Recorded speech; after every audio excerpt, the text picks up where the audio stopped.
souhaité parmi 10 000 lettres issues d'un appel à nos compatriotes, à transmettre des lettres qui dormaient dans les colonies de caves à bonne de famille.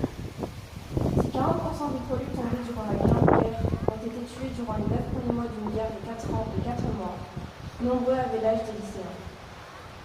Lazare Silberman était tailleur pour dames. Avant de partir au front comme engagé volontaire, parce qu'il veut s'acquitter d'une dette essentielle auprès de son pays d'accueil, Lazare ressent le besoin d'écrire une lettre testament à son épouse Sally, qui comme lui, est réfugiée roumaine. Ils ont 4 enfants en bas âge. Lazare survivra à la guerre et mourra dans les années 1920, terriblement affaibli par les séquelles de ses combats. Sally subira 22 ans plus tard, durant la Grande Guerre, la déportation et l'extermination par les nazis pour motifs racial et religieux. Paris, le 7 août 1914. Ma chère Sally, avant de partir faire mon devoir envers notre pays d'adoption, la France, que nous n'avions jamais eu à nous plaindre, il est de mon devoir de vous faire quelques recommandations, car je ne sais pas si je reviendrai. En lisant cette lettre, bien entendu, je n'y serai plus, puisqu'il est stipulé qu'il faut ouvrir la lettre qu'après ma mort. Premièrement, tu trouveras dans le coffre-fort 4 lettres que tu remettras à qui de droit.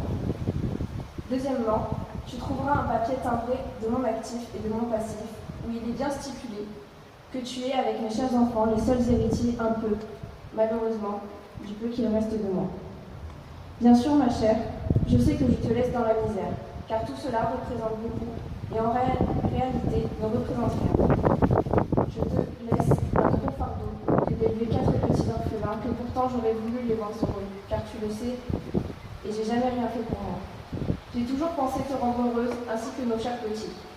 J'ai toujours fait pour cela, et pour finir, je n'ai pas réussi ce que j'ai voulu. Je te remercie pour les quelques années de bonheur que tu m'as données depuis notre mariage, hélas trop court, et je te prie d'avoir du courage, beaucoup de courage pour aider nos petits chérubins, en leur inspirant l'honnêteté et la loyauté, en leur donnant l'exemple par toi-même. Et je suis sûre qu'il ne te manquera pas de courage. Parle-leur toujours des sacrifices au-dessus de ma situation que j'ai fait, pour eux, et qu'ils suivent mon exemple. Quant à toi, je crois qu'il te restera de bons souvenirs pour moi.